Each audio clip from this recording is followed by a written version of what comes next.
Class 9 के प्यारे विद्यार्थियों, आज आपकी वार्षिक परीक्षा की कुछ विषयों की परीक्षा समाप्त हो चुकी है और परीक्षा देने के उपरांत स्वभावतः नेचुरली आपके मन में एक क्वेश्चन हो रहा होगा कि आपने जिन प्रश्नों का आंसर किया है क्या वो सही आंसर आपने किया है या फिर नहीं किया है। इट मीन्स ओवरऑल यानी पूरा क्वेश्चन को करने के बाद आप कितने मार्क्स पाने वाले हैं, कितने क्वेश्चन को आपने सही किया है।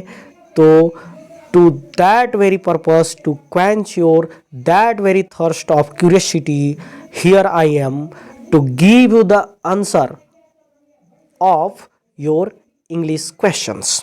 इंग्लिश क्वेश्चंस के आंसर आपको देने वाले हूं मैं। तो फर्स्ट क्वेश्चन, आप क्वेश्चन पेपर को अपने सामने रख लें और क्वेश्चन जो फर्स्ट था, जो पैसेज पर आधारित है, फर्स्ट पैसेज पर आधारित है, जिसको आपको रीड करना था पैसेज को और करेक्ट आंसर का ऑप्शन चूज करना था।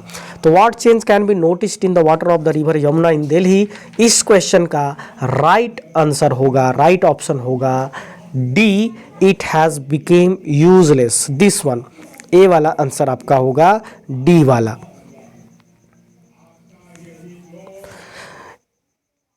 क्वेश्चन नंबर 2 की बात करें, what grade has been given to the water of the Yamuna in terms of quality, तो क्वेश्चन नंबर 2 का आंसर होगा बी, ई ग्रेड हो गया है। Question number 3, what was the state of the river Yamuna some 50 years ago, इसका third question का answer होगा clear and clean, option number A. Question number 4, why would thousands of migratory birds come to the river Yamuna, तो इस question का answer right answer होगा option A, to feed.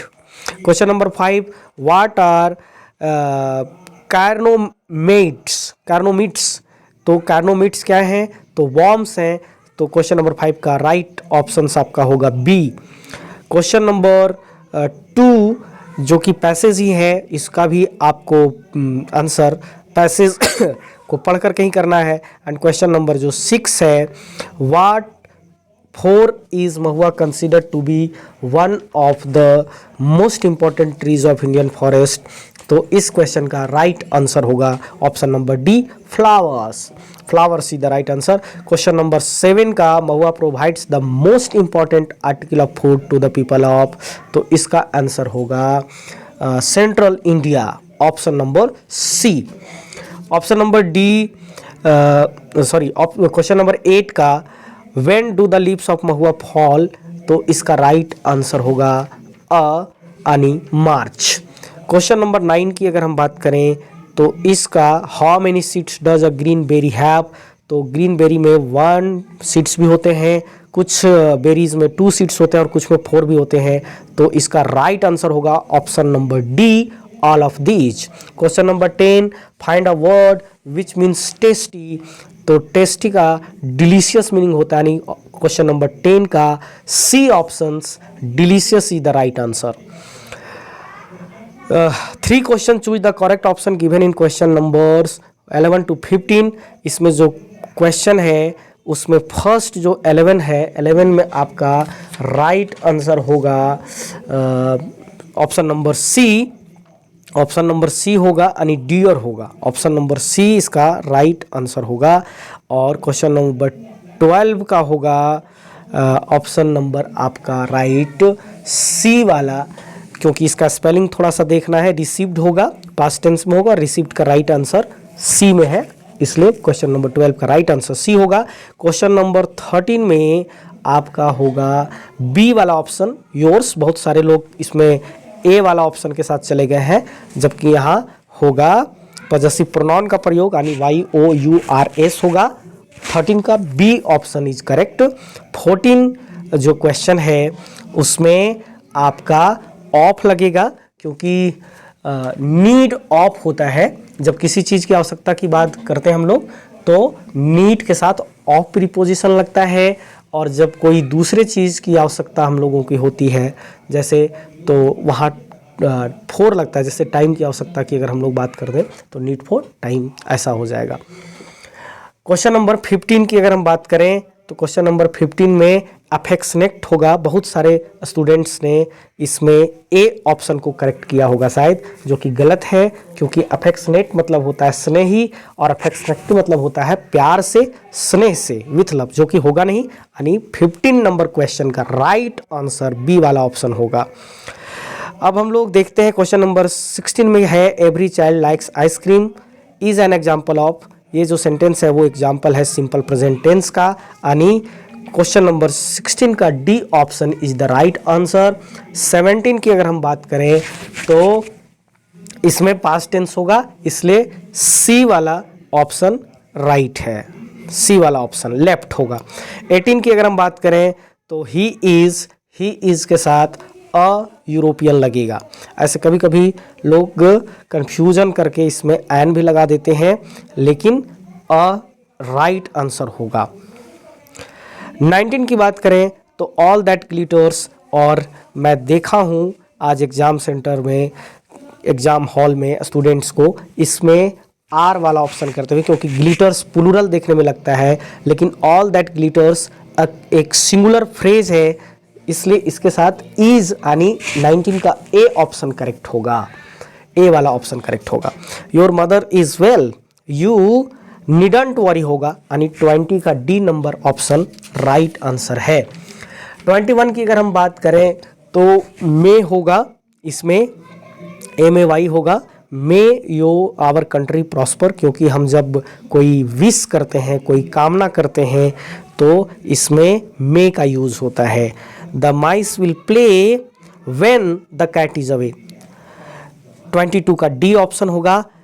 23 का रानी rights इन ink होगा। बहुत सारे लोग, जैसे हम लोग कलम से लिखते हैं, जब कलम की बात होती है तो विथ ऑप्शन होता है, लेकिन जब हम इंक की बात करते हैं तो उसके पहले IN इन वाला प्रीपोजिशन यूज होता है। 23 का ए वाला ऑप्शन राइट है। 24 का पैसिव वॉइस हमें चुनना है, और 24 का जो पैसिव वॉइस होगा वो होगा बी वाला, अ snake was killed by him. 25 में इनडायरेक्ट स्पीच बनाना है, और 25 में होगा ए वाला option, the teacher said that the sun rises in the east. हम लोग आते हैं क्वेश्चन नंबर 26 में, और मार्जी एंड टॉमी के पास मैकेनिकल टीचर्स थे, यानी 26 का सी ऑप्शन होगा। Evelyn Glennie was a Scottish girl, वो स्कॉटलैंड की कंट्री की लड़की थी, that's why she was a Scottish girl, यानी बी वाला ऑप्शन राइट है। क्वेश्चन नंबर 28 में in which year was Albert Einstein's general theory of relativity published. एक पहली बार तो 1905 में पब्लिश हुआ था, लेकिन दूसरी बार 1915 में हुआ था। चूंकि यहाँ 1905 ऑप्शन नहीं है, so that's why the option number D would be will be correct, not would be, will be correct. Question number 29, which game did Maria Sharapova play. तो मारिया शारापोवा आप लोग सभी जानते हैं कि वो टेनिस खेलती थी, लेकिन यहाँ क्वेश्चन जो है उसमें दो ऑप्शंस बी और सी का थोड़ा सा कंफ्यूजन करने वाला है। Table tennis and lawn tennis है, लेकिन वो लॉन टेनिस खेलती थी, टेबल टेनिस नहीं खेलती थी। हु वाज ब्रूनो, तो ब्रूनो क्या था, एक स्लॉथ बियर था, एक भालू था, और उसका जो स्पेसीज थी, प्रजाति थी, वो स्लॉथ बियर का था। Kathmandu is the capital of Nepal, Nepal का है, 31 का डी ऑप्शन सही होगा। और 32, who has written the poem the road not taken, A Robert Frost, जो कि एक अमेरिकन पोइट हैं, उनके द्वारा लिखी गई है, यानी 32 का A option is the right answer. 33, what did saint Peter ask the old lady for. तो the legend of the northland, ये पोएम से यह क्वेश्चन है, और आप अगर पढ़े होंगे तो आपको याद आ गया होगा कि केक की मांग कर रहे थे वो एक ओल्ड लेडी से, सेंट पीटर। 33 का B option is the right answer. 34, what do we define according to the poet James Kirkup, no men are foreign, poem जो है उससे यह क्वेश्चन बेस्ड है। और आप क्वेश्चन को, अगर पोएम को आपने पढ़ा होगा तो आपको जरूर याद होगा कि ह्यूमन अर्थ की बात की गई है। थोड़ा सा कंफ्यूजन वाला ऑप्शन है इसमें, लेकिन ह्यूमन अर्थ की बात की गई है।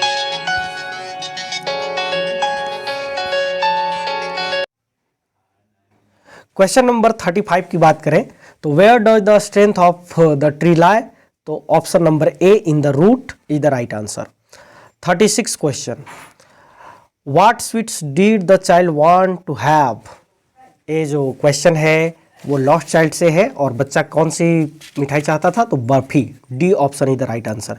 इन the kingdom of fools everything cost the same, a single क्या था, तो डूडू था। 37 का A is the right answer.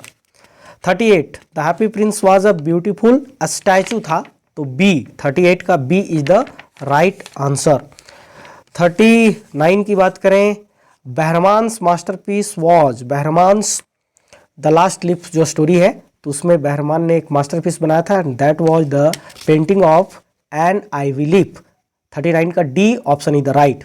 Who made Laskoff a real man, Laskoff को एक रियल मैन किसने बनाया था, तो ओल्गा जो कि एक कुक था और उसी ने लस्कॉफ को एक वास्तविक आदमी में बदला था। तो इस तरह से आई थिंक कि आपको सारे आंसर्स मिल गए हैं, आप मैच कर लीजिए and you can just easily score your marks. Thank you very much.